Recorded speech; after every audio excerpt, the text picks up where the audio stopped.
So, a mysterious discovery was made deep in the Red Sea, the so-called death pools. Woo, that's scary. In 2020, researchers embarked on a dive into the Red Sea. The mission spot was in the Gulf of Aqaba, between Saudi Arabia and Egypt. Near the end of their expedition, as they ventured deeper into the darkening waters, they noticed some strange seaweed floating above the seafloor. They decided to use a remotely operated vehicle and investigate it. Suddenly, they discovered these strange, motionless lakes of water within the sea. These are called brine pools. They're basically pockets of salty water deep on the ocean floor. And when I say salty, I mean it. Sometimes they're up to 8 times saltier than the ocean water itself. Mysteriously, they don't mix well with the surroundings. They formed millions of years ago, sometime during the Miocene epoch, back when weird creatures roamed the earth, like me, and deeply buried mineral deposits dissolved into the water. The largest pool spans about 170,000 square feet. Meanwhile, 3 smaller ones are under 107 square feet each. At first, this discovery didn't seem that scary. But here's why they're so horrifying. Not only are they disgustingly salty, they also lack oxygen. Now hold on a sec, isn't that normal for something that's underwater? Well, it turns out the Earth's waters are full of oxygen, and at least half of this element on our planet comes from the oceans. Just like plants on land, marine plants such as phytoplankton, seaweed, and algae munch on sunlight and produce oxygen through photosynthesis. They release lots of it into the surroundings. Marine life then eats half of it, so only about a quarter of the oxygen that we breathe actually comes from the oceans. Just like us, sea creatures need this element to survive. Without it, they can't breathe and support their metabolism to live. That's why these pools are super dangerous for most of them. It's like a puddle of thick syrup for bugs. When they get in, the poor things immediately suffocate and pass away. Which is why the pools are surrounded by a graveyard of marine animals. But let's see how these things can exist in the first place. Have you ever tried making ice cubes from salty water? Spoiler, it's pretty hard.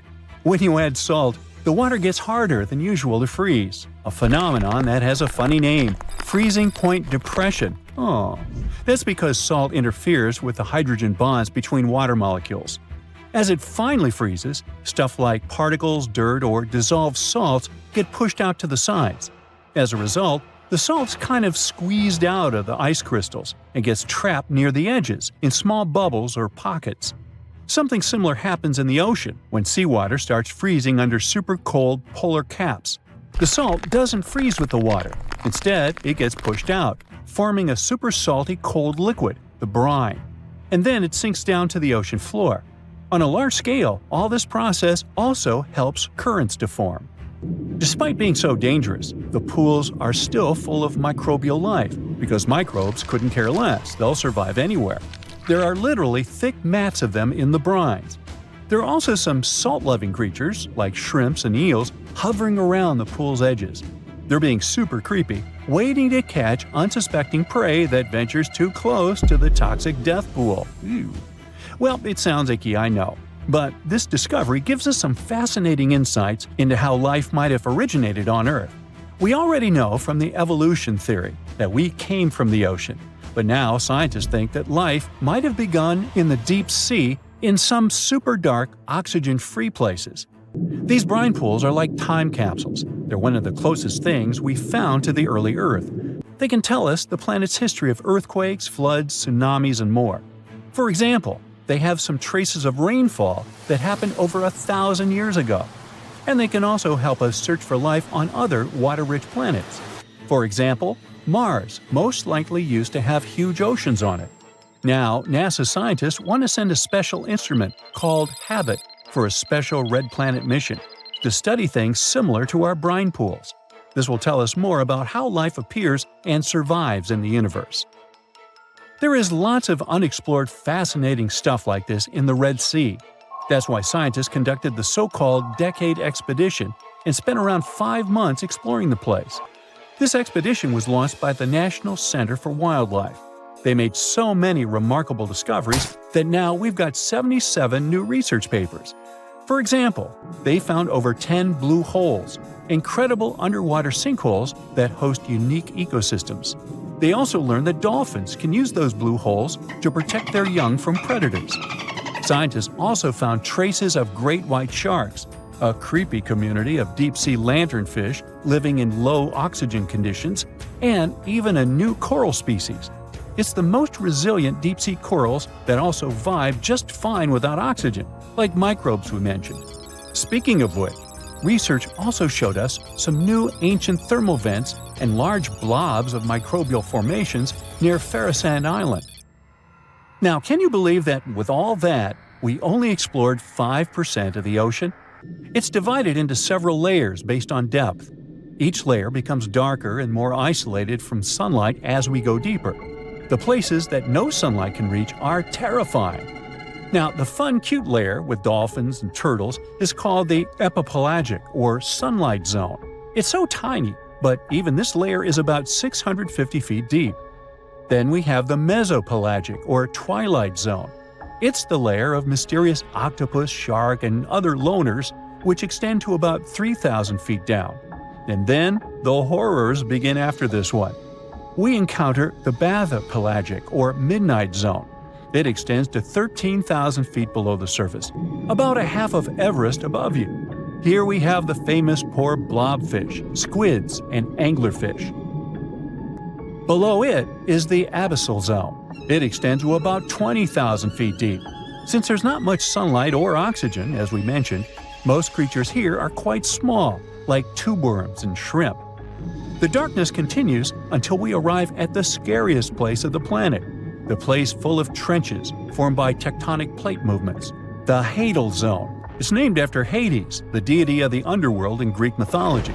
Just like Hades' realm is dark, remote, and guarded, the Hadal Zone is the deepest and most depressing part of the ocean. It starts at depths of around 20,000 feet and can go down to 36,000 feet and more. The famous Mariana Trench also belongs to this zone. Only 3 people in history have ever explored these depths in person, making it one of the least explored and most mysterious places on our planet. However, despite crazy high pressure, near freezing temperatures, and complete darkness, there are still things who manage to survive here. Guys like amphipods, which are critters who feed on dead material sinking from above, and the Hadal snailfish, which lives as deep as 27,000 feet. So scientists used to assume that if there's no sunlight, there wouldn't be that much oxygen around. But one day, a research team decided to measure the levels of oxygen in one of those deep zones. Surprisingly, the levels were super high. They checked the equipment thinking that it was malfunctioning, but nope, all the sensors showed the same thing. Turns out the oxygen was somehow generated by rocks. These small potato-sized rocks on the seafloor are called polymetallic nodules.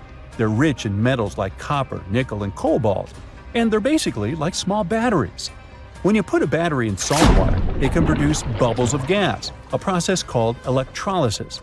In the same way, these rocks create tiny electric currents, which are powerful enough to produce the same gases, splitting water molecules into hydrogen and oxygen.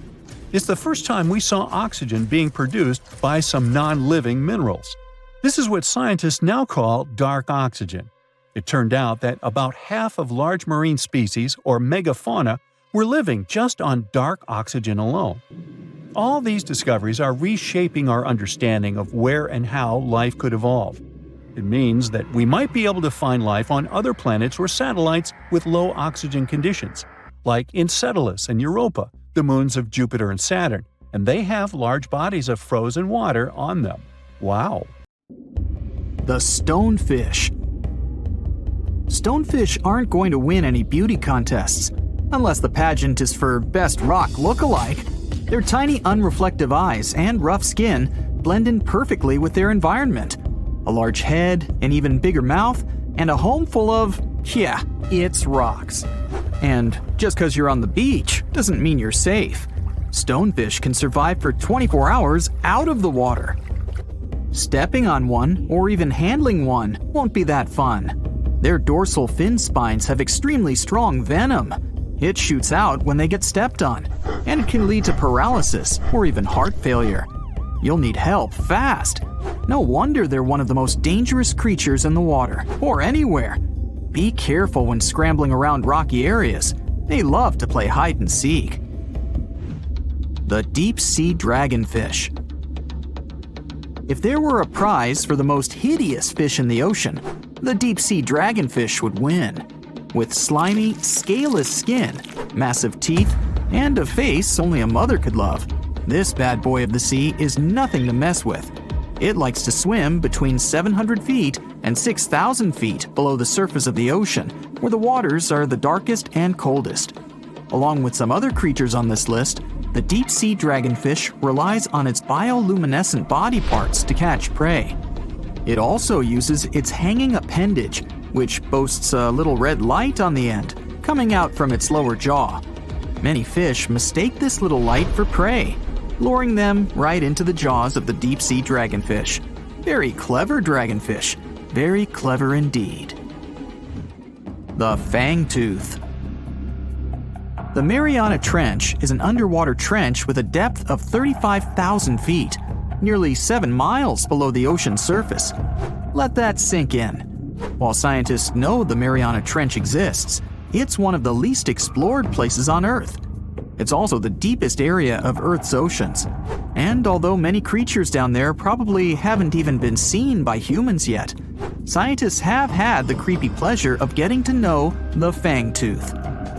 The fangtooth fish shamelessly lives up to its name. Just look at that thing. The fangtooth is carnivorous and feeds on just about anything it can find that gets caught in its sharp-toothed mouth. These fish rely on their contact chemoreception to find prey. In other words, they can sense chemical residue that comes off of other living organisms in the deep sea. This is because they don't have any light-producing cells on their bodies, unlike many other deep-sea fish. On top of all that, it's pretty dark down there, so whatever crosses their path, they chomp on. While these guys look pretty scary, they're not a threat to humans. They only grow about 7 inches long. Even so, I wouldn't want to run into one of these things during a relaxing swim in the ocean. The Dunkelosteius. Strangely enough, this prehistoric fish, known as the T-Rex of the seas, had no teeth. Those were replaced with bony plates that allowed it to have the strongest bite among other monsters of its size. The goblin shark. If you thought the movies about sharks were scary, this next deep-sea creature will make you swear off going for dips in the ocean forever. However, it lives 3,000 feet underwater, so you'll never likely see it face to face. The goblin shark looks like a cross between a shark and a creature from your worst nightmare. These sharks boast a protruding sword-like snout with a jaw that juts out to match. Unlike other sharks that have more of a gray hue, this creepy thing looks not so pretty and pink. Aside from their scary demeanor, what do scientists really know about the goblin shark? Well, not much, except that they can grow up to 18 feet in length. Looks like there's still a lot to learn about these guys, if you dare to. By the way, did you know that sharks don't sleep? Many species have to keep water moving over their gills to get oxygen, so they can't fall into a deep sleep like we do. That's why they stay half awake during rest. Typically, sharks don't even close their eyes. The cookie cutter shark.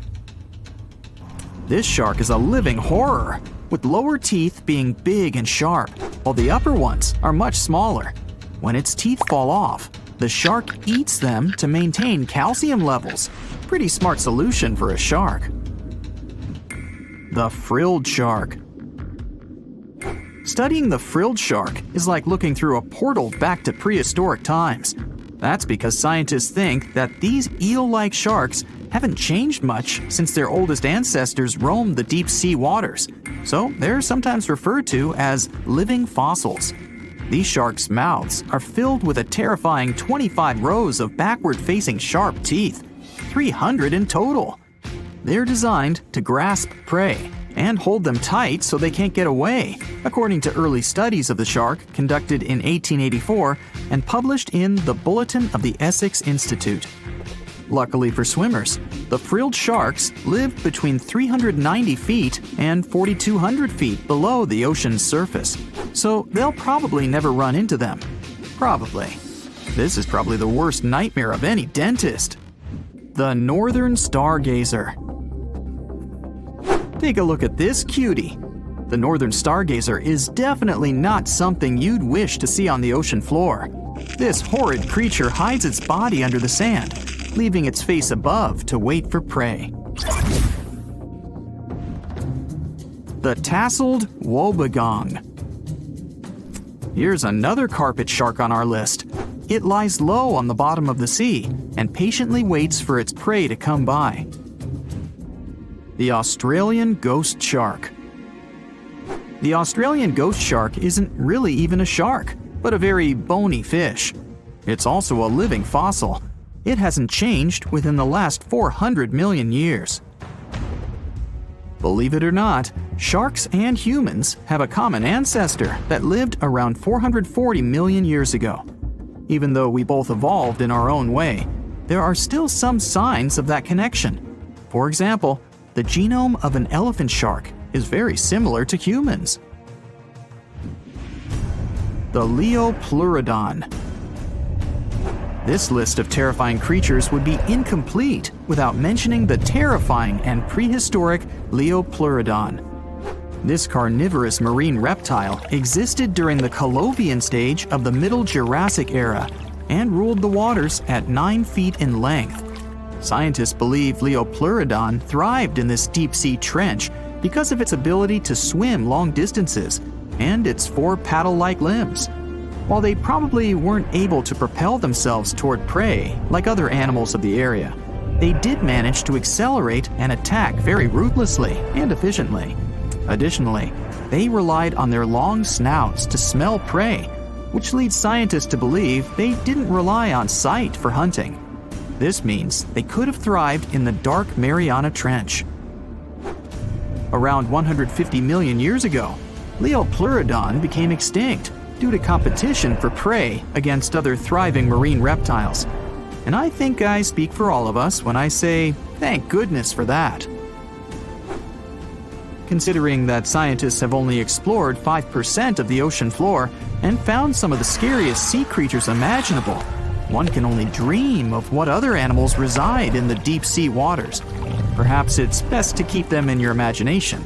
Am I right? The megamouth shark. This shark is a filter feeder, and it's friendly to humans, although its huge mouth can look quite threatening.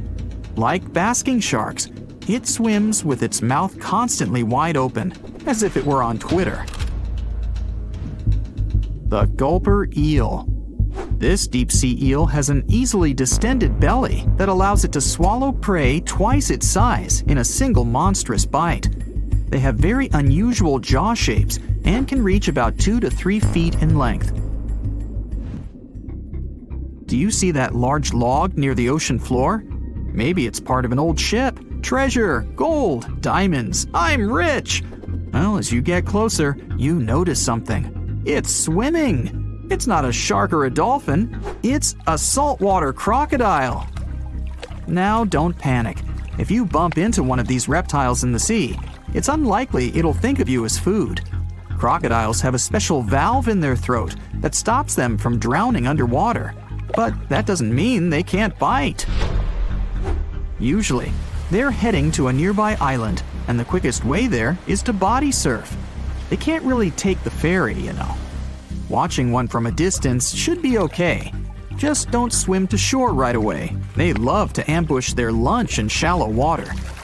If there's one time I'd want to see a great white shark, it's when I'm diving with crocodiles. They'll gladly take a crocodile-sized nibble, given the right motivation. It looks like a prehistoric creature that came from the time of dinosaurs. This scary beast is called the basking shark. It can grow up to 39 feet. People have only reported 3 of them in the past 160 years. The last sighting was in 2015, and before that, about 80 years ago. These sharks sometimes rise to the surface to filter out small animals, such as shrimps and other small crustaceans, when they want to have a nice, tasty seafood dinner. But when there isn't enough grub at the surface, they go down to the depths of almost 3,300 feet, where they tend to stay for months, which is something researchers discovered using satellite tags. Tag, you're it! Now, basking sharks like to spend their time in more temperate waters, but they can migrate long distances. They live across the globe, but in warm tropical or subtropical areas, they won't go near the surface because they're not fans of high temperatures. The lion's mane jellyfish is not that rare, but it's fascinating how large it is. It's the biggest among jellyfish species and the longest animal. Its total length can reach 120 feet. That's approximately 23 feet more than the longest blue whale scientists know about. The jellyfish has around 70 to 150 tentacles, and they all contain huge amounts of neurotoxins that can seriously harm you if you come in contact with the animal. But people don't usually come across this type of jellyfish because it rarely lives near the coast, preferring the open ocean. Generally, you can find the lion's mane jellyfish no deeper than 65 feet below the surface, where it dines on small fishes, zooplankton, and some other types of jellyfish. It uses its tentacles to catch its value male. Hey, you want fries with that? The giant phantom jelly comes out of the darkness and depths of the ocean's midnight zone. Its sun-hat-shaped bell reaches over 3 feet across. This bell trails 4 ribbon-like mouth arms that can be up to 33 feet long. This quite rare creature uses its mouth arms to catch unfortunate animals swimming around and not knowing what's coming for them. Giant phantom jelly propels itself through the water with periodic pulses coming from its orange head. It glows faintly and mysteriously in the pitch-black depths. It lives across the globe in all the oceans except for the Arctic. I'm guessing it's too cold. Because of its odd shape, people often call the oarfish the dragonfish or sea serpent. It's about 26 feet long, which makes it the longest bony fish we know about, and lives at depths of 3,300 feet. Oarfish spend most of their time in the deep, dark parts of the open ocean in tropical and subtropical areas. They almost never come to the surface, unless, invited. It's a ribbon-shaped and shiny silver creature with a long red dorsal fin and red oar-like pelvic fins. Its body has no scales and is very thin. The fish can grow to a length of about 30 feet and weigh 660 pounds. Oarfish have really big eyes that help them see better in their dark, scary surroundings. The frilled shark is definitely one of the gnarliest-looking marine animals out there. If you saw it somewhere, you'd probably think you went back to the age of dinosaurs.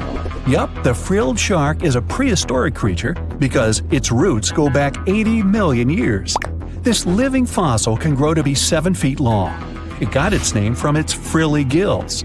Even though frilled sharks have the shark part in their name, they swim similar to an eel in a distinctly serpentine way.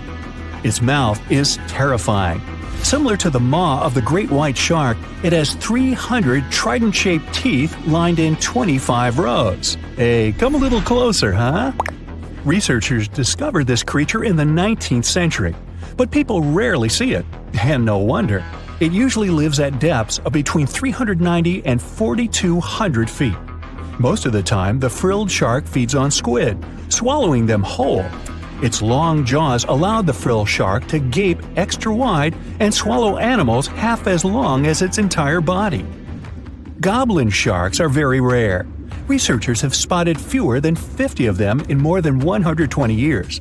But maybe that's for the best, since we're talking about a pretty scary fella with a narrow snout and sharp teeth. It's also capable of thrusting its entire jaw outward when it wants to catch something. Sounds familiar. As it's lurking through the dark depths of the ocean, a goblin shark sees a small squid that looks quite yummy. The dangerous animal inches toward the squid. When the poor creature notices the predator, it tries to dart away, but it's too late. The shark has already thrust its jaw the whole 3 inches out of its mouth. This jaw is connected to the flaps of skin the shark can unfold. This helps a lot because the goblin shark is a sluggish animal, so it's pretty hard for it to chase its food. After finishing its lunch, the goblin shark puts its jaw back in its mouth and swims away as if nothing's happened. Goblin sharks mostly live at the bottom of the ocean. Like many other shark species, they prefer swimming alone. Here's a silver-colored creature with very rough skin.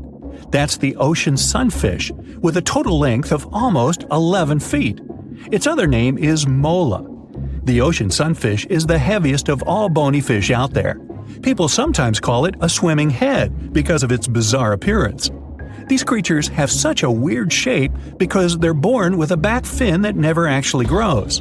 It just folds into itself as the animal matures and creates a rounded rudder.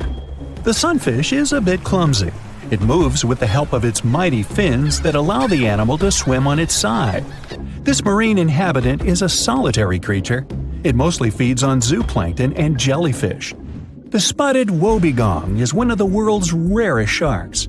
It grows to be more than 10 feet long. It may not look as terrifying as some of its shark relatives, but it's pretty good at catching unsuspecting animals swimming past, mostly during the night.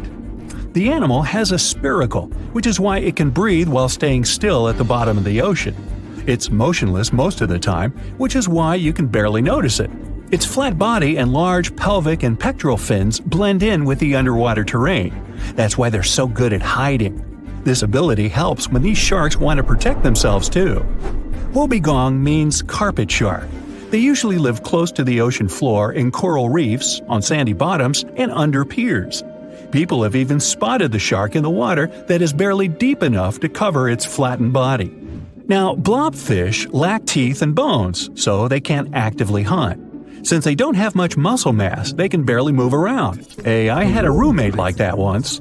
They get their energy from animals they scoop up from the seafloor. They also know how to conserve this energy. That's how it usually goes with deep-sea creatures. They don't have as much food as those animals that swim closer to the surface. Instead, they have special body mechanisms that allow them to save energy for the times when they don't have much to eat. Pressure at the depths where the blobfish lives is 120 times as high as that at the surface. That's why the bizarre creature looks like a weird gelatinous mass only when you bring it up to the surface. The pressure here is not strong enough to keep its body together. Hey, breaking up is hard to do. The white margin stargazer could compete with the blobfish for the title of the ugliest animal in the sea, don't you think? Now, this animal has eyes on the top of its head, together with an upward-facing mouth which the creature uses to hide itself in the sand. That's where it spends most of its time, with only its eyes protruding from the sand. It chills this way until some small animal passes by. It can lunge at its target incredibly quickly, literally within milliseconds. This creates a vacuum in the water that pulls in a crab, fish, or some other small, unfortunate animal. Another tactic involves venom. This fish has a venomous spine in its shoulder blade that helps with catching other animals and defending itself against enemies. Even though it's not related to the electric eel, the white margin stargazer can generate an electric shock as powerful as 50 volts. Ow! Many terrifying animals live deep beyond the waves, like this vampire squid living 3,000 feet below the surface in almost complete darkness. This animal has a cloak, like a vampire's. That's why it's called the vampire squid. Deep down at the bottom, it can't use ink to defend itself. So this animal has developed an unusual tactic. It glows slightly to scare away predators. If this tactic fails, the vampire squid can turn its body inside out, revealing tiny spikes. When you translate its scientific name, Vampiroteuthis infernalis, it literally means vampire squid from the nether. Despite its terrifying looks, it's a harmless ocean animal. This previous creature was not from space, but this object definitely is. Before Elon Musk found a way to reuse rockets, NASA would simply drop old ones after launching astronauts into space, most of the time in the ocean or deserts. In 2012, Jeff Bezos launched a mission to find the Apollo 11 rocket. They found it by using sonar, but it was in terrible condition. It was sitting on the bottom of the ocean, not far from the predicted site. they were able to rescue the engine and reconstruct 2 of them. The most famous lost city is Atlantis, but sadly, we still haven't discovered it. However, Heraklion was also just a myth until one British pilot saw something that looked like a city while flying over the Mediterranean Sea. He reported it, and 60 years later, a group of divers went there. They were shocked when they found an entire city underwater. It was loaded with artifacts that could tell us a lot about the history of the place. Now it's one of the best underwater archaeological sites in the world. It's believed that the rising sea caused the whole city to go underwater. The Titanic sank in 1912. The wreck was claimed to be officially discovered 74 years later. In reality, though, a fisherman found the Titanic 8 years earlier while fishing in the Atlantic Ocean. He was pulling out his net when he spotted a head stuck in it. Luckily, it was just a doll's head. Years later, after the fisher had passed away, his son sold the doll to a doll collector. She did a lot of digging and research on every person who had a porcelain toy on the Titanic. She found the owner of the doll. Ava Hart was on the Titanic and had a doll with her. Ava survived the catastrophe by a miracle, but her toy didn't. Hart even wrote about the doll in her journal, and every detail matched the toy found by the fisherman. The tripod fish lives deep in the abyssal zone, around 20,000 feet below the surface. It's adapted to such immense depths and uses its tripod fins to stay still on the bottom. This creature doesn't have big eyes, but even if it did, these eyes would be useless in the darkness. Instead, the tripod fish uses its fins like antennas to detect any movement in the water. This creature doesn't have much luck when it comes to its love life, so it had to develop unique tactics to reproduce. One fish can be both male and female. The next bizarre creature is the lizardfish. It has tons of razor-sharp teeth, a huge mouth, and really big eyes, which it uses for hunting. All this makes the animal look freaky. The lizardfish lives at depths of around 11,000 feet in the midnight zone, where there is zero light. This freak of nature basically eats everything it can fit inside its mouth, from small fish to other lizardfish. On the other hand, when they see other reptile fish, they probably fall in love instead, because finding mates at those depths is not an easy task. Like the tripod fish, the lizardfish can be both male and female at the same time.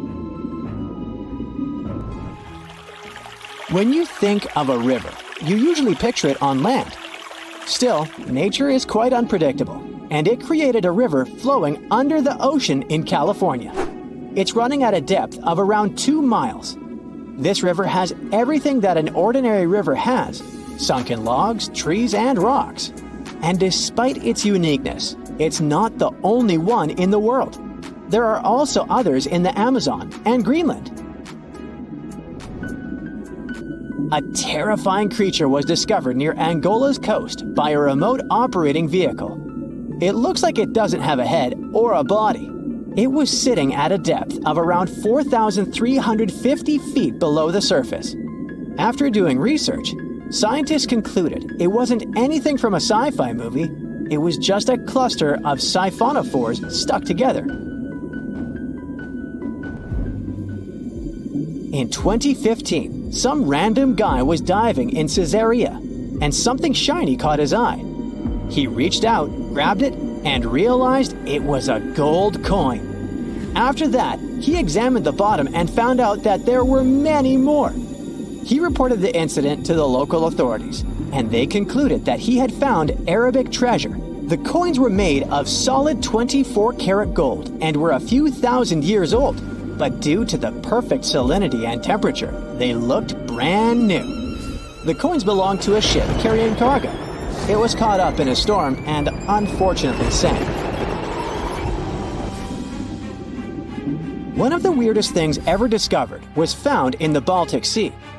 It's an anomaly that looks as if it was created by a different civilization. It was discovered by Swedish researchers, and they basically had no idea what it was. They had to ask tons of other scientists for their opinions. When you look at this formation from above, it's 200 feet long and looks exactly like a fallen spaceship. It's hard to believe that it's a natural formation, but spoiler alert, it's totally made by nature because the Baltic Sea has gone through many erosions throughout history. Most likely, the bizarre formation is the result of these processes. A group of divers in Madagascar were shocked when they found this 7-foot monstrosity of a knife on the seafloor. The speculation started immediately, and many said that the knife was from some giants that had fought megalodons and lived on Earth thousands and thousands of years ago. That could make a nice story, but the knife is most likely a movie prop that was lost at sea. One of the ocean's most bizarre animals is the frilled shark. It's believed that this fish is the reason for all those sea serpent stories that sea explorers of the past wrote about. These animals live pretty deep in the ocean, but sometimes they can be seen in shallow waters. It's super rare, but possible. The frilled shark has a big mouth sporting around 300 teeth. It also has a long body that looks like a lizard's, and it is truly a unique species of shark. Its prey can be half of its size because this shark's stomach is like that of a snake, and it can swallow huge fish or crustaceans. Spotting a few worms in your garden is no big deal, but after seeing a 26-foot long one in the ocean, you will make your wetsuit a little wetter. This worm is super rare, and it's completely harmless to humans. It's actually not a giant worm. It's a cluster of zooids that are stuck together in a worm-shaped formation. They usually only eat plankton, bacteria, and other tiny things that can be found in the ocean. Probably the scariest thing in the ocean that is 100% real is the Magna pinna, which can be found at crazy depths of 20,000 feet below the surface. This monster looks like an underwater Slender Man, but it's just a squid with really long tentacles that can reach a terrifying size of 8 feet. This guy has only been seen a few times, and basically, we don't know much about this creature so far. Most of the ocean is still shrouded in mystery, whether we're talking about dark corners or creatures that are hiding in the depths. But sometimes, it gives us a peek into scary things it hides in its cold, dark depths. Like when you hear on the news that there are some deep-sea creatures washed ashore after a powerful storm once again. Some just look weird, while others are real monsters that live at depths of more than 3,300 feet.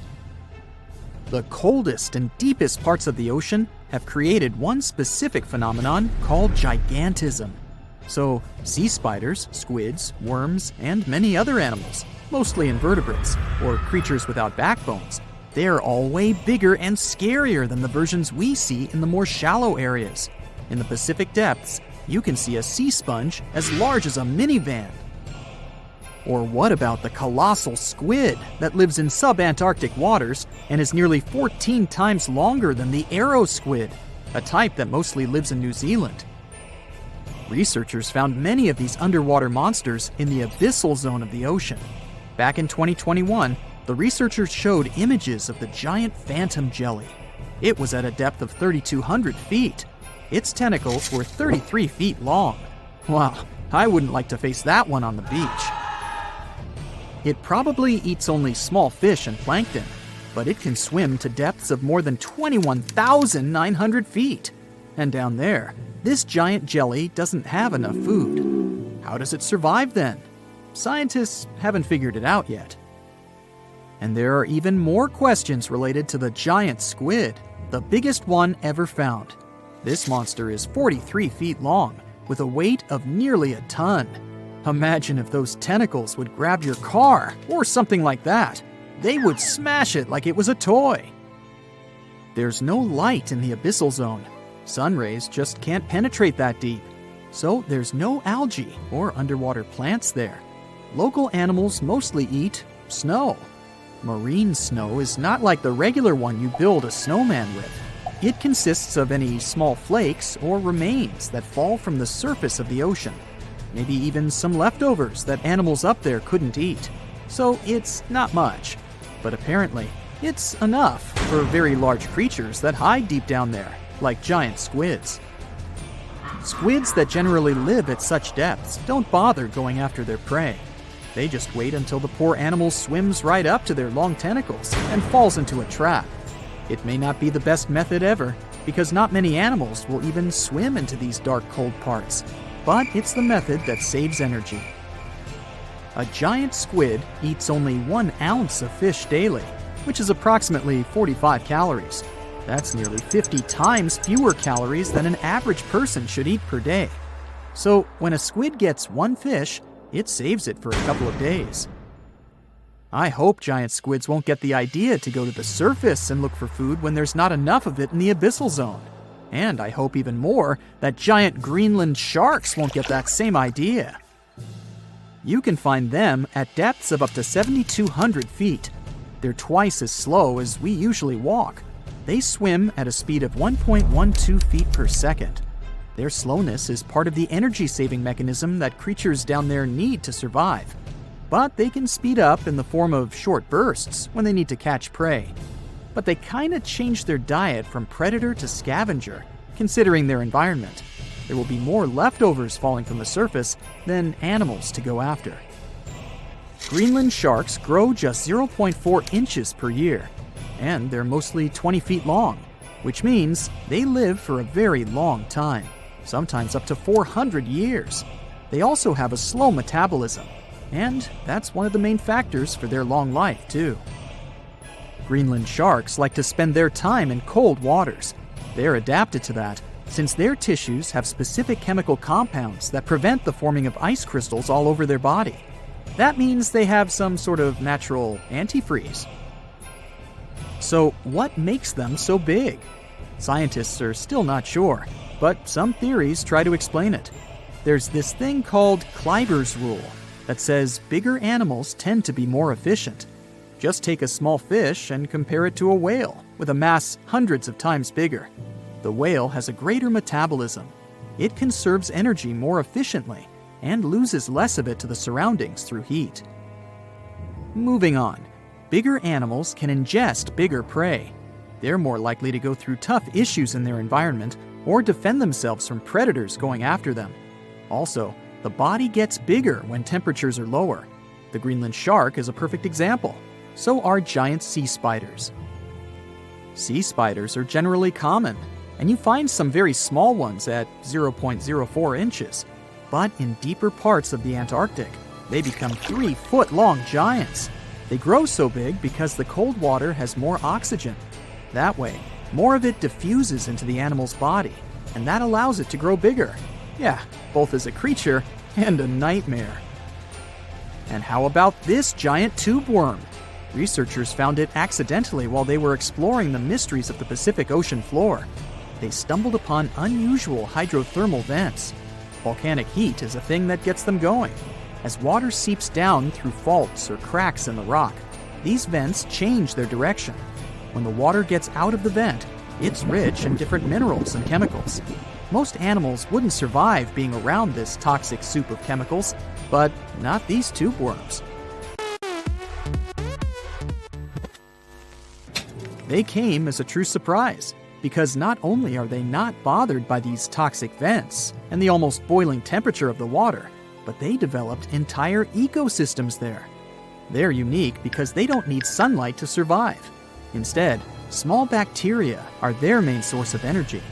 That bacteria gets their energy directly from these toxic chemicals. So it's not photosynthesis, but a process called chemosynthesis. And these tube worms don't have mouths. These bacteria live inside them. Strange story, huh? Plus, these scary worms reach up to 8 feet. Giant isopods are no better either. They lurk at the depths of the ocean of 1,640 feet or more below, far away from the sunlight, looking like some monstrous wood lice. They spend most of their time on the seabed, hoping to find some food falling from higher levels of the ocean. Check out their small hooked claws at the ends of their legs. Isopods use them to remain more stable while moving around the ocean floor. Since there's no light, they have long antennae that help them feel their way around. These sensory antennas are about half the length of their body. Giant isopods have pretty big eyes compared to their body size too. They can grow over 12 inches from head to tail. And these fellas are really patient. Remember how we said animals down there rarely get food? Sometimes they need to wait for years to get a proper meal. That's why their metabolism is amazingly slow. 5 years later. They can go for 5 years without eating anything. Imagine that. I get hungry just talking about this. In 2006, a biologist did research to compare the differences between the shallows and the deep sea regions. He realized the deep sea mirrors the island rule. First, isolated parts of land develop biodiversity you won't find anywhere else. Second, small-bodied life there grows much bigger when it's isolated, compared to life on large land masses. Resources are limited, but also competition and predators. And we don't know much about these deep-sea creatures. It's too expensive and too complicated to carry out such research, so we'll just wait for more raging storms to show us at least part of the monstrous world cold ocean depths hide. There is a place deep in the ocean where pressure is 1,000 times stronger than that we're used to at the surface. This force is enough to turn an unprotected human into dust instantly. Well, maybe more like mud. Anyway, that's why explorers need some serious preparation and equipment to survive in such extreme conditions down in the Mariana Trench. It is as wide as 20 national malls in Washington, D.C., and about 1/5 as long as the diameter of Earth. People who went all the way down describe it as a chilly, quiet, and very peaceful place. They saw a bright blanket of red and yellow rocky outcrops, and there was a whole variety of unique, small, translucent animals. The popular myth is that more people have gone to the moon than to this deepest place on Earth is not true, though. In total, 24 humans flew to the moon, and at least 27 brave souls dove down to the Mariana Trench. Most of them were explorers and not proper scientists. They just go there for the thrills and also to collect video evidence of different wildlife, geological formations, and human-made objects. Humans started traveling around space and into the ocean depths at around the same time. The first moon landing was in 1969, and the first person to go down the Challenger Deep, the deepest part of the Mariana Trench, did so in 1960. This unusual location got its name after the British ship HMS Challenger, which first located this massive drop in the ocean floor at the end of the 19th century. It would take 8 more decades before the first human went down to it. Explorers didn't manage to do it in a conventional submarine. They used a type of submersible called a bathyscaphe. The Swiss oceanographer Auguste Piccard designed his own in 1953. 7 years later, the submersible managed to do the impossible. It had reached a depth of nearly 36,000 feet. But what explorers saw was merely a fraction of the trench's full size. The fact that it is so huge of the Mariana Trench is just one of the reasons why it's mostly unexplored today. The absence of light is another major issue. Sunlight is incapable of reaching such profound depths, so the entire trench, from top to bottom, lies in absolute darkness. Because of such conditions, the ecosystem is a lot different than the shallower regions of the Pacific. This puts immense pressure on marine wildlife. Yeah, the pun is intended. Another reason why it's so challenging to survive there is the temperature. Water freezes at 32 degrees Fahrenheit. At the bottom of the Mariana Trench, the ocean is just a couple of degrees above freezing. One of the factors that hasn't let this area turn into a giant icicle is the fact that salt water has a slightly lower freezing point. The other reason is geothermal energy that warms the ground at the bottom of these just enough for it not to freeze. That's why submersibles need to have proper insulation to navigate these icy conditions. When they reach the bottom, researchers find out that this desolate and harsh climate is home to several animal species. they encountered arrow-tooth eels, snailfish, and spoonworms at various depths. There were even strange-looking translucent sea cucumbers and shrimp-like amphipods. The biggest surprise was microbial mats thriving on methane and hydrogen from the mud. Among the species, the Mariana snailfish looks like a master of the environment that can go farther and deeper into the trench to feed on prey than its competitors. Despite its seemingly fragile appearance, the snailfish has adapted to withstand extreme pressures, a superpower it wouldn't be able to survive without. The exotic life forms that live deep down aren't normal-sized, since deep-sea gigantism makes them grow significantly larger than their counterparts in other ecosystems. One example is the giant tube worm, which can be 6 feet long. Science has a hard time explaining the exact cause of this form of gigantism. Thermal vents are just one of the possible explanations. All of these factors might help explain the huge time gap in researching the Mariana Trench. The first successful dive after the 1960 expedition came only in 2012. That's when the famous Canadian film director James Cameron went down in the Deep-Sea Challenger. Because few scientists have gone that deep before or after Cameron, there is no map of the deepest point on our planet. We know very little about the oceans that cover 2/3 of the Earth's surface. Researchers have mapped out only 5% of them so far. Science still has a lot to discover in the Mariana Trench and other unexplored places on our planet. The Amazon rainforest stands as the best example of the world's most unexplored regions. The list of reasons why this part of South America is unknown starts with its wildlife. Jaguars, anacondas, piranhas, black caimans, and Brazilian wandering spiders are just some of the creatures that pose a risk for researchers. Relentless year-round rainfall induces heavy flooding. Add to all this some treacherous river currents, and you can see why scientists have mapped such a small percentage of the Amazon to date. In just one region of Brazil, near Peru, there are at least 14 tribes that have never had contact with the outside world. The national authorities intend to keep it that way. Isolation of these indigenous people is the best way to protect their future. The same goes for a remote island in the Indian Ocean. After the tragic tsunami of 2004, helicopters flew over North Sentinel Island to make sure its inhabitants were alive and well. Meanwhile, the Sentinelese weren't thrilled. They took up bows and arrows to drive away the unwanted visitors. This tribe is one of the last uncontacted tribes on Earth. Although anthropologists and filmmakers visited the island in the late 1960s, we still don't know much about its indigenous population. It sits a long way off any shipping lanes in the Bay of Bengal. North Sentinel has no natural harbor, and it's surrounded by a shallow reef. This makes access to the island possible only by boat. The Indian officials who lay claim to the island have prohibited outsiders from visiting the island for safety reasons.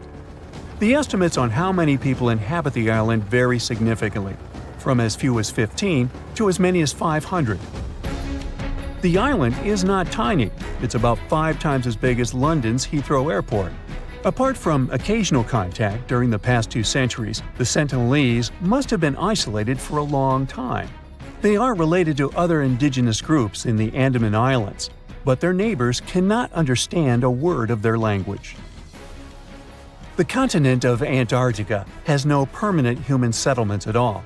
The only people who periodically live there are international scientists. This vast expanse of ice and snow, roughly the size of the United States and Mexico combined, still has many regions where humans haven't set foot. Satellite imagery and photos that NASA's aircraft made from the air have mapped out the entire continent. So we know where to go, but it's not that easy. The reason for this are all the adjectives that go with Antarctica. It is the coldest, windiest, driest, and brightest of the 7 continents. This makes it virtually unlivable. More than 99% of its surface is covered with a permanent sheet of ice. Its thickness ranges from 1 mile to as many as 3 miles in some places. That's half the height of Mount Everest. Now, the Himalayan range contains the world's tallest unclimbed mountain. It is also the tallest mountain in Bhutan. In the local language, the mountain's name translates as White Peak of the Three Spiritual Brothers. Out of respect for the spiritual beliefs of the local population, national authorities restricted and then completely banned mountaineering at the beginning of the 21st century. To this day, there is no evidence that any climber has ever managed to successfully reach the summit of this mysterious mountain. If you could dive right into the mysterious darkness of the ocean depths, who knows what you'd come upon? Legends that are hundreds of years old mention some giant sea monsters hiding deep down below the ocean waves, like the Kraken, the Loch Ness Monster, the Hydra, Leviathan, and so many more.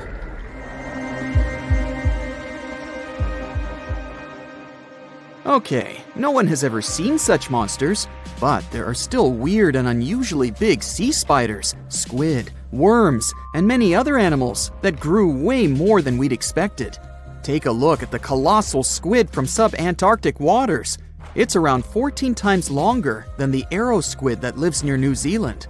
And deep down in the Pacific Ocean, there's a sea sponge as big as a minivan. Oceans contain about 96.5% of all water on our planet. Up to 80% of all life on Earth we've discovered is under the oceanic waves. We haven't explored, mapped, or even seen more than 80% of the ocean. In fact, we've mapped Mars better than we have the ocean bottom. The pressure down there is insane, and it would make you feel like you're holding up almost 50 jumbo jets. And temperatures at such depths are extremely low. Conditions deep below the oceanic surface are harsh, so creatures that live there need to adjust. That's why many of them grew very, very big to survive. Creatures that live in cold, dark depths are so big because of a phenomenon called deep sea gigantism. The deeper you go below the oceanic surface, the less sunlight there is. That's why the temperatures drastically fall. The result of this is increased cell size and longer life of creatures. Also, these creatures don't have as much oxygen as the marine animals that live in shallower parts, and their food sources are minimal. Much of the food they get comes from shallower waters, and only a little bit trickles down to the deeper parts. And when there's not enough food, being large is an advantage. Larger creatures can move farther and faster to find something to eat. Their metabolism works slower. They don't digest the food that fast, so they can store food and conserve energy for hard times when they can't find anything to eat. They don't need to regulate their body temperature either, which also helps them save some energy, which they can then transfer to other body processes. They mature more slowly and later than those living in shallow waters. The majority of fish species that dwell in deep waters live 30 years or even more. Orange roughy fish, on the other hand, live up to 150 years. This fella grows 24 feet in length and weighs up to 1.5 tons. But it grows to be so big for centuries. They start looking for partners when they're 150 years old, and they can also live this long because there are not so many predators at such depths. Also, there are no humans or other things that can disturb them or endanger their existence. At such depths, the environment is pretty stable, so many animals there are like living fossils, because they probably haven't changed in millions of years. The first 650 feet of the ocean's depth are considered to be the open ocean. The majority of the marine life we've discovered lives there, since that's the area the sun can still reach. And then, as you continue going deeper, you reach the twilight zone. It seems like nothing lives there. But at about 820 feet, you see a small oasis of ancient life blooming. For example, there are sea lilies, animals that have been living at such depths unchanged for millions of years. Coelacanths, another living fossil, have been living in the ocean for more than 360 million years. Hagfish haven't changed in a very long time either, for over 300 million years. This creature lives at depths of 5,500 feet. They evolved before the rest of the vertebrates, which is why this is the only living animal without jaws or a spine, even though it still has a skull. Deep-sea creatures can't survive in shallow waters.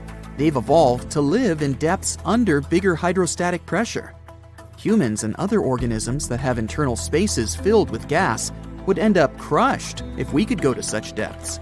That's why deep-sea divers always need to wear special dive suits designed for surroundings with higher pressure, even though they're not going that deep to the areas where these giants live.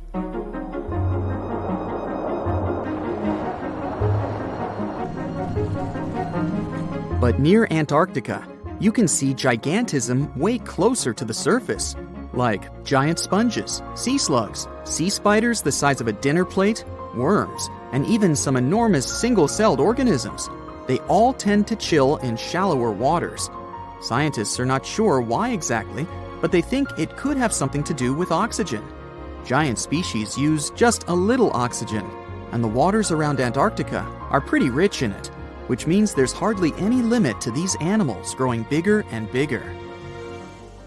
Back to deep-sea creatures. As mentioned, they had to adjust to strong pressure, so they almost don't have any air gaps in their body at all. They're mostly water-based, and since water is incompressible, which means it's not something you can compress, it helps them stay unaffected at such high pressure. But because of all that, if they were to go up towards the surface, they'd probably swell up, maybe even explode. Just look at the blobfish, the one that takes the title of the ugliest animal in the world. It looks normal deep down below the surface, where its natural habitat is. But when it gets up to the surface, where the pressure is 120 times lower, it changes its shape. The blobfish doesn't have a skeleton or muscles, so without high deep-sea pressure, it ends up being all floppy and saggy. The dark oceanic depths are not just scary to watch, but to listen to as well. In 1997, scientists were trying to find underwater volcanoes located off the South American coast. During their travels, they recorded one of the loudest noises ever registered. It was pretty weird, too. It was so loud, even sensors from more than 3,000 miles away managed to pick it up. They later called it the bloop. It took them 15 years to conclude the sound came from an ice quake. That's when seismic activity breaks frozen ground. Water at the bottom of the ocean is not always extremely cold. There are hydrothermal vents on the seafloor, and the water that comes out of them can be up to 750 degrees Fahrenheit. Powerful pressure, yep, the same one that would crush you, is something that doesn't allow the water to boil. There are hundreds of animal species that live near deep-sea hydrothermal vents. Some of them, such as tube worms, are not like anything we've seen before. These worms absorb chemicals from vent fluids. That's how they feed bacteria that live in them. And in return, those bacteria give them the carbon the tube worms need to survive. 2/3 of all of the coral species scientists discovered live in dark, deep, and extremely cold parts of the ocean. Some even live in parts that are 3 miles deep. They can survive at low temperatures, such as 28 degrees Fahrenheit. Some of these cold water corals are more than 8,000 years old. They form amazing structures that can rise up to 115 feet tall. The deep is not just a mysterious world of unusual creatures. The landscape under the oceanic surface is magnificent too. The canyons hiding there make even the Grand Canyon seem small. For instance, check out the one located in the Bering Sea, the Jemchug Canyon. Its vertical relief is more than 8,500 feet deep. That's huge. The largest ocean waves are not the ones you can see from the shoreline. They occur under the surface, and they're called internal waves. They take place between two water masses that have different densities. They travel at speeds of thousands of miles per hour and can be 650 feet tall. Want to high-five a sea creature? Well, put your hand up for the Tasmanian red handfish. This fish doesn't swim like a fish. It walks. It uses its flipper-like hands to stroll around on the ocean floor. These bottom walkers are disturbed by swimmers and boats a lot. Some people even want to take them home as pets. I think it's better to just give them a wave and swim on by. The vampire squid. Its species name is Vampiroteuthis infernalis, which translates to vampire squid from hell. Oh yes, this vampire squid means to terrify everyone with its name, its dark red color, its spikes at the bottom, and the scary fact that it can basically turn itself inside out. The vampire squid loves putting on a good show, but it's as harmless as a kitten is to humans. It's as if Dracula scared the pants off you, but he didn't have blood-sucking fangs. The vampire squid feeds on food particles from plants and animal matter floating near the ocean's surface. Since they're not predators, they need good defensive strategies, and their vampiric look is designed to ward off large creatures who want to eat them. Turning themselves inside out is a defensive mechanism since the spiky areas in the inner skin are more intimidating. They also shoot out a substance that does not have color, but is packed with bioluminescent particles to distract predators. The vaquita. Going out on a boat off the coast of Mexico sounds like the perfect vacation. The sun, the blue water, the most endangered sea creature. Wait, what? The vaquita isn't dangerous, but don't expect it to stick around to say hello or sign any autographs. It's incredibly shy. This little cow, that's what it means in Spanish, is one tiny sea mammal. With those black markings around its eyes, it looks more like a sea panda to me. Seeing one should make you feel very special. They're on the brink of extinction, mostly because they got caught by accident in fishing nets. It's estimated that there's only 10 left in the wild. The blue dragon. This little creature looks like something out of a kid's fantasy movie. It's called the blue glaucus, casually referred to as the blue dragon or blue angel. It can be found in many places, the Atlantic, Pacific, and Indian Oceans. It's kind of a mollusk and it only grows to be about an inch long. What you think is the back is actually the mollusk's bright underbelly. It regularly floats on its back so that its blue colors help it camouflage with the water's waves. The blue dragon isn't just pretty, it's also smart. It usually feasts on Portuguese man-o'-wars, also known as Physalia physalis. The blue dragon stores their stinging cells for later use, in essence, stealing their defensive mechanisms. When the blue dragon is threatened, it releases those stinging cells it stored, directing them at an enemy to sting them with more power than the Portuguese man-o'-war would have been capable of. As they can store a huge amount of stinging cells, they can be a threat to humans. So, if you find one, don't pick it up. It's best to admire it from a distance. The barrel-eye fish. If you ever wanted to have Superman's X-ray vision, looking at the barrel-eye fish will make you feel like you gained that superpower at some point in your life without even realizing it. The barrel eye has a transparent head, so you can see how their eyes and brain look inside. This magnificent creature lives in the deep sea. This is the lowest level of the ocean, where strange creatures roam in near-freezing temperatures and constant darkness. They're exposed to water's pressure that's almost 1,000 times that of the surface. If the idea of the deep sea sends a shiver down your spine, stay tuned to learn about another of its creatures later on. The barrel-eye fish can be found in the Atlantic, Pacific, and Indian Oceans. You might be wondering, why oh why would a fish have a see-through head? And that would be a fair question. Since the species was discovered in 1939, it was believed that the fish's eyes were set to see straight ahead and couldn't move. So it was assumed that they had tunnel vision. Scientists Bruce Robinson and Kim Reisenbichler from the Monterey Bay Aquarium Research Institute recently discovered that the fish can move its eyes vertically to see through the top of its translucent head, thus noticing if there are predators or prey nearby.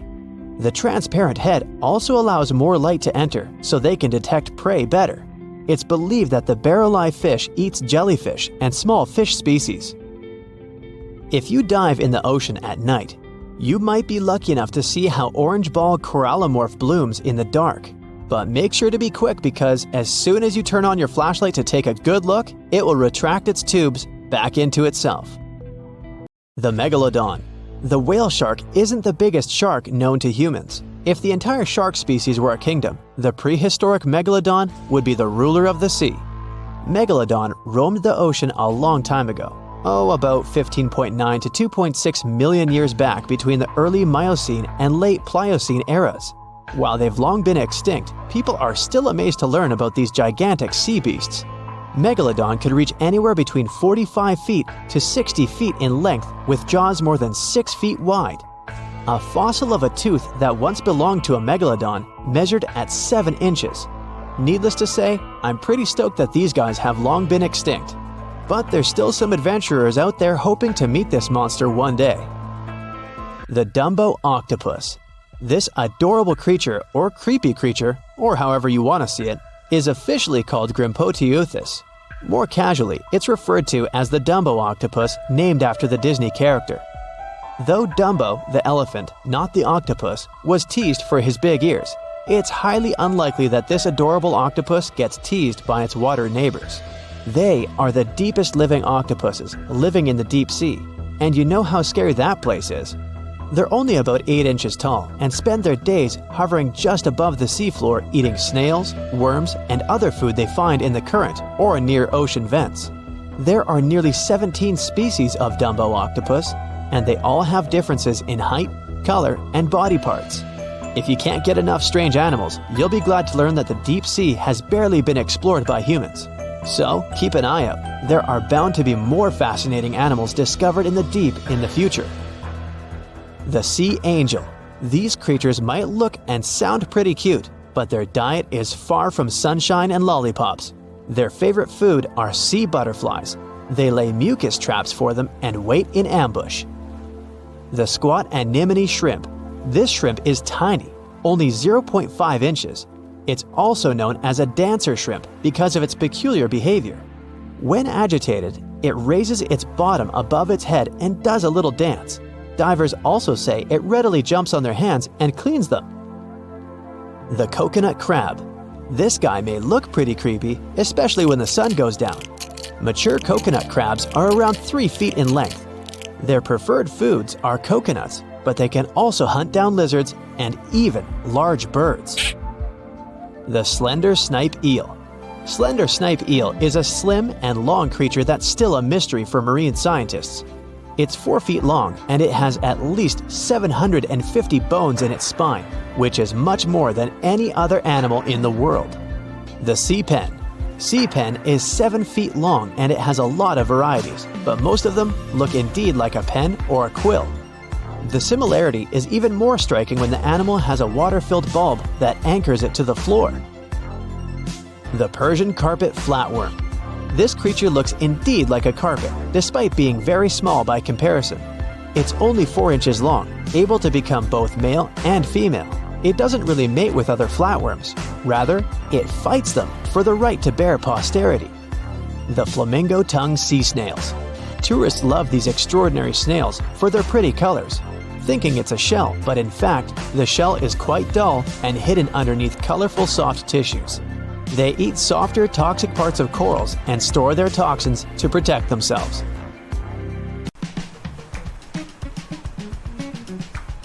Can you swim? Good. Because you're going on a journey to the deepest point of the Pacific Ocean. Now put on your flippers. The very bottom of the Mariana Trench is awaiting. Now get in the water. Really, come on. All right. 1 foot underwater. That's the depth you can swim with no special gear like a mask. Hey look, must be some tourists. Or whales. 10 feet underwater. That's a little deeper than the public pools and beaches around the United States. You can see colorful fish and even phytoplankton that feed on the sun's rays. 26 feet down. This is the depth at which the foundations of the floating city of Venice in Italy stand. Builders laid columns at that depth on which they later built houses and streets. 30 feet underwater. You start to feel a lot of pressure.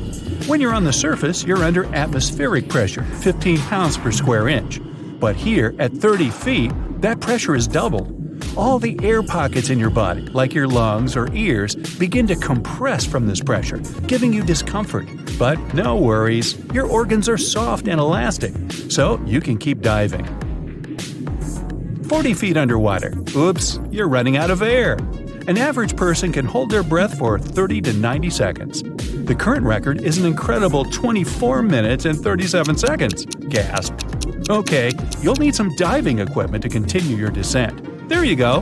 Thank you very much. Tourists dive to this depth to look at reefs and corals. You don't need special skills for that, but you can't dive any deeper without training or a license. 45 feet down. Be careful, there's sharks swimming here looking for food, like you. Sometimes tourists descend to this depth in a safe cage to see the sharks up close. You're better off staying away from these predators and not attracting their attention. So make sure you're not wearing any bright and shiny jewelry. Sharks love that kind of thing. 62 feet underwater. You could see the Aquarius Reef Base Lab in Florida at this depth, if you were in Florida. It's really an entire building with rooms for exploring the seafloor, accessible through a hatch. 105 feet down. You see a strange bell hanging from a chain. People used to use these things for deep diving about 400 years ago. They'd lower a bell on chains with divers inside from a ship. There was enough air inside the bell for them to breathe. That way, they could explore sunken ships with treasures. 140 feet. At this depth, you could find an entire sunken city in Qianda Lake, China. You can still see streets, houses, and temples there. 330 feet. Whoa! You almost hit a huge blue whale. How could you miss it? These guys, the size of 2 train cars, usually dive to that depth. Shh! Let's listen to them sing for a while. It's beautiful. Now, let's keep going. 660 feet. This is where most of the ocean life ends. Sun rays hardly penetrate any deeper into the water. Everything below are unusual fish like this angler. They have such an unusual appearance because they have to adapt to the high pressure here. 702 feet underwater. This is the last mark where you'd see a human without diving equipment. This man holds the title of the deepest man on Earth, and he's the only one who has managed to get to this depth. The water pressure on his body here was 20 times greater than that on the surface. 985 feet. Ooh, what was that sound? Whoa, that's a submarine. That's the maximum depth they can dive to. Some of them can reach speeds of 26 miles per hour. Fun fact, an ostrich can run twice as fast, but she can't swim. 1,090 feet. Say bye to this scuba diver. You won't see them any deeper than this. The world record was set in the Red Sea. It only took the diver 12 minutes to reach this depth, but it took him a whole 15 hours to return to the surface to avoid decompression sickness. So now you get an atmospheric deep diving suit. It's completely sealed, and you won't feel the insane water pressure on your body in it. 1,454 feet. If you stuck the Empire State Building in the water, its tip would be here, and all the carpet inside of it would be wet. 2,300 feet down. The water pressure here is 70 times greater than on the surface. The flexible plastic parts of your suit can't withstand that kind of pressure. So here's some urgent delivery. It's an ultra-deep submersible. Now you can continue your dive all the way down. 2,717 feet. Here you'd see the tip of the tallest building on Earth, the Burj Khalifa. Alright, who's sinking all the tall buildings around here? 5,387 feet. This is the depth of one of the oldest and deepest lakes in the world, Lake Baikal.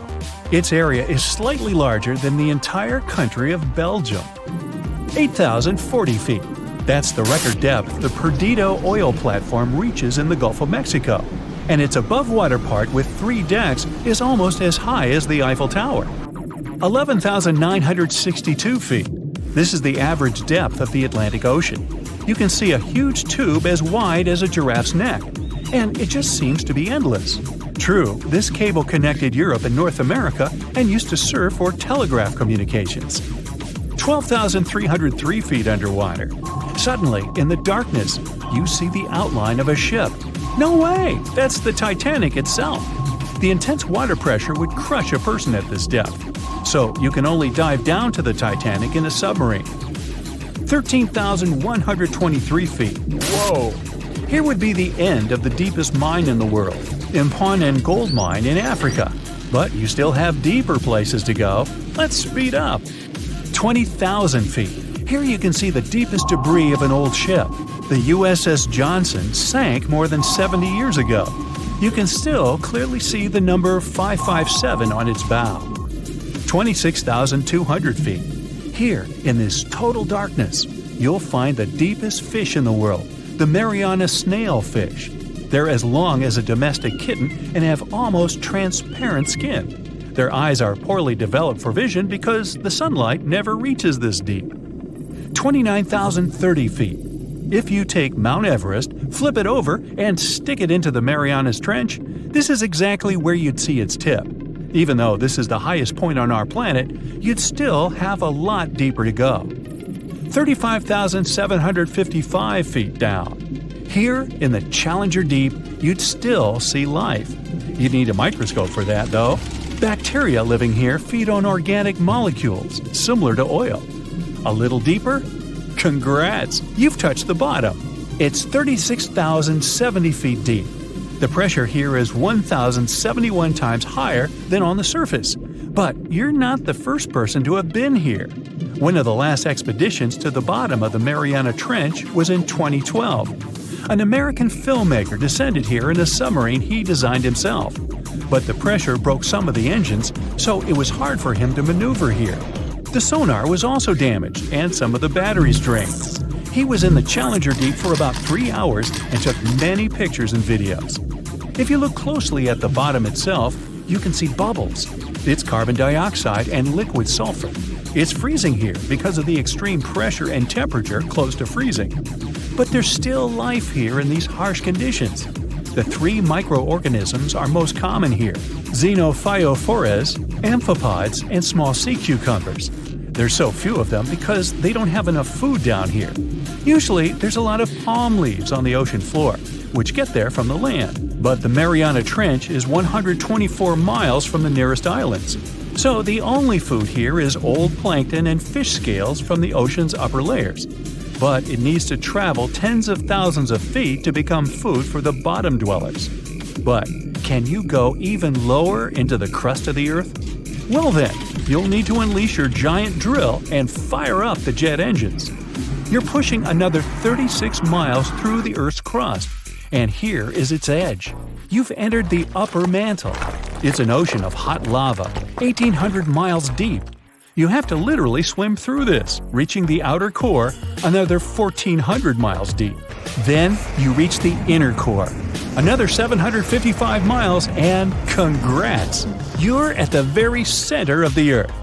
I hate to ask, but how do we get out of here? There's a lake in the heart of Asia that holds 1/5 of all the world's liquid freshwater. It's more than all the 5 Great Lakes have together. Even if all the rivers on our planet suddenly changed their direction and set on a mission to drain this lake, it would take them a whole year to finish the job. I'm talking about the deepest lake in the world, Lake Baikal. If you decide to go all the way down to its deepest point, prepare for a journey of almost 5,400 feet. The descent takes several hours. But the rift floor of the lake is way deeper, between 5 to 7 miles beneath the surface. It means it could be even further down than the Challenger Deep, which is the deepest known place on Earth. The amount of water it has would be enough for everyone on Earth to have something to drink for up to 50 years. This mighty giant of a lake replenishes its water completely every 383 years. Baikal has a great delivery crew of over 300 rivers and streams, bringing their waters right in. And only one river flows out of Baikal, the Angara, which is headed straight for the Arctic Ocean. Baikal isn't only the deepest, but also the oldest existing freshwater lake in the world. It formed at least 25 million years ago. It all began when the Earth's crust decided to play Tetris and created the lake and the surrounding mountains. At some point, Baikal must have been just a humble riverbed, but then tremors and fractures shook the Earth, and the distance between the shores got bigger. Water levels rose thanks to the melting glaciers. Then, several lakes formed and later merged into one. Baikal is one of around 20 lakes in the world that are older than 1 million years. And since it wasn't disturbed by glacial periods, it's a perfect research ground for scientists. Its deep-drilled core sediments can tell a lot about the climate of our planet in different periods. Since Baikal is in a rift basin with 2,000 seismic tremors per year, the lake is deepening and still growing in size. Its shores drift apart at around the same rate as South America and Africa are moving away from each other, so it has all the potential to become an ocean. Another thing Baikal has in common with the oceans is that it has water rich in oxygen, even at its lowest depths. This is one of the reasons why the fauna of the lake is so incredibly rich. It's home to over 2,500 various animals and 1,000 plant varieties. Around half of them are unique and only exist in this area, like the endemic algae, the Baikal omul fish, and the Baikal oilfish. There are also some bears, elk, and lynx living on its shores. They must appreciate the fact that the temperatures around the lake are always higher than the rest of Siberia, thanks to its huge water mass. Most Baikal dwellers prefer to stick to the bottom of the lake, but there's one brave guy you'll meet if you decide to visit. Meet the Baikal seal, also known as Nerpa. It's the only true freshwater seal in the world. Nerpa's eyes are so cute it nearly landed the part of Puss in Boots in Shrek. Nerpa in Boots sounds good to me. These huge eyes are there to help them follow their favorite pelagic fish underwater. There are other seal kinds that can handle freshwater or use it to breed, but these cuties spend their entire lives in it. But wait, how did seals, which are supposed to be oceanic creatures, end up in a lake miles and miles away from the sea? About 400,000 years ago, during the Pleistocene era, these adventurous creatures traveled up the river and drainage systems that connected Lake Baikal to the Arctic Ocean. The ringed seal that still lives in the Arctic is believed to be the Baikal seal's closest ancestor. Today, Baikal seals are confined to their freshwater home because of the changes in waterways. And they seem to be pretty happy with their home as they can choose from a huge variety of food to eat. The seals mostly hang out in the north and central areas of the lake, but move south in the winter. The lake gets covered with ice, which they use as a chill-out zone, just like their oceanic cousins use rocks or the beach. Since at least 1969, Lake Baikal has had some mysterious ice rings pop up randomly here and there. At some point, they got so big that the astronauts even spotted them from space. The rings usually appear in late April, but can be there in January or May. Scientists couldn't crack the code on how these rings form for a while. They had all sorts of theories, and the most popular involved methane gas bubbles from the lake's depths. But then, scientists noticed that some of the rings were in shallower waters, where gas emissions don't happen. So, an international team of scientists decided to solve the mystery. They traveled to Lake Baikal, drilled holes in the ice, and dropped sensors into the water. In 2016, when they started the research, they heard that 2 vans had gotten stuck in the mysterious ice rings. Once they had analyzed the data from the sensors, it turned out that the secret behind the rings was warm eddies flowing clockwise under its ice cover. The currents were less intense in the center of the eddies, so the ice above them was thicker at the edges. The waters of the lake are so clear that you can see some extremely deep parts up to over 130 feet down. This is thanks to the surrounding mountains that send off melting ice right in. Plankton that live in the lake also helps clean the floating debris. When this crystal clear water freezes, it forms an unusually thick and see-through layer of ice. The wind likes to play sculptor on Baikal and creates one-of-a-kind pieces of art here. It picks up water, which, of course, freezes into the most unusual designs. Frozen bubbles and icicles you've never seen before. The location and geography of the lakes and the cycles of melting and refreezing create the perfect conditions for this ice workshop. And you can even see rocks that seem to be floating. The bottom of the rock freezes to the surface of the ice. Then, the strong winds wear away the surroundings, leaving a perfect pedestal for the rock. If you think the floating rocks look eerie, how about Baikal's version of the Loch Ness Monster? The local Buryat people have a legend about the water dragon master that lives in the lake. A dragon is believed to be the most powerful creature living on Earth in Asian mythology. They believe there are 4 dragons living in the 4 seas, each responsible for one of the cardinal directions. Baikal is the North Sea in this story. The image of this dragon is supposedly etched in ancient petroglyphs on the cliffs of Baikal. There's also a hefty stone slab that looks like a monument dated back to somewhere between the 3rd and the 9th century BCE, depicting a mysterious water monster. Imagine the stories this stone could tell, echoing the whispers of a bygone era and leaving us to unravel the enigma of the Baikal cliffs. The legend says that a local warrior was chasing the dragon. He finally reached the largest Baikal island of Alkan. He was ready to face and defeat the dragon, but the beast turned into a beautiful girl, and they got married. That's one unusual twist to a classic defeat the dragon and take the girl story. So, local legends describe that dragon as a giant sturgeon with an almost gator-like snout and armored body. In reality, the mythical monster must be one of the many huge fish living in the lake. They can afford to grow to several feet in length thanks to the high levels of oxygen in the water. Beluga sturgeon can weigh several thousands of pounds, lives up to 50 or 60 years, and never stops growing. There are plenty of fish in the sea. Some of them look totally like Nemo or Dory. Then there's the butterfly fish and fancy guppy, which is indeed really fancy. And then there's... What on earth is that? I would definitely not pay for a diving experience to see this guy. The anglerfish has the unofficial title of the ugliest animal in the world, but I wouldn't dare to break that news to it. There are more than 200 species of anglerfish currently swimming somewhere in the gloomy depths of the Atlantic and Antarctic oceans, up to a mile below the surface. Some of them prefer different living conditions, the shallow tropical environments.